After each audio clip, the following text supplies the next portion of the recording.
অবশেষে মা আমাদের জন্য বানিয়ে ফেললো মজাদার গরম গরম পিৎজা। সো চলো রেসিপিটা শেয়ার করি। হ্যাঁ বন্ধুরা, ফ্রিজে ছিল অল্প কিছু মুরগির মাংস, তো ভাবলাম বাচ্চারা যখন খেতেই চাইছে একটা পিৎজা বানিয়ে ফেলি। তো এই যে ইউটিউব থেকে দেখে চলে আসলাম, অল্প অল্প সবগুলো উপকরণ দিয়ে আটাগুলো মেখে নিলাম। এরপরে মুরগির মাংসগুলো কিউব করে কেটে এই যে প্যানে বসিয়ে দিলাম। তারপরে একটু একটু করে সবগুলো উপকরণ দিয়ে রেডি করে নিলাম মুরগির মাংস। এই যে আধা ঘন্টা পর আসলাম, তো আমার আটাগুলো সব রেডি হয়ে গেছে।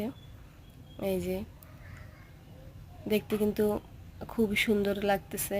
সবগুলো উপকরণ, এই যে চচ দিতেছি, সবগুলো উপকরণ দিয়ে আমার পিৎজা বানিয়ে ফেলতেছি।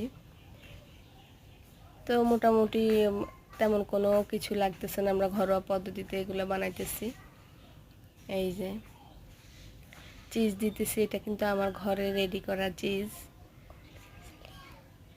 এই যে একটা পাতিলের মধ্যে বসাই দিলাম। আধা ঘন্টা পরে হয়ে গেল আমার পিৎজা। এই যে দেখতে পাচ্ছেন কত সুন্দর লাগতেছে, বাচ্চারা কিন্তু খুবই খুশি দেখে। এই যে হ্যাঁ, গরম গরম খেতে কিন্তু খুব দারুণ লাগতেছে, খুব একটা খারাপ হয় নাই কিন্তু।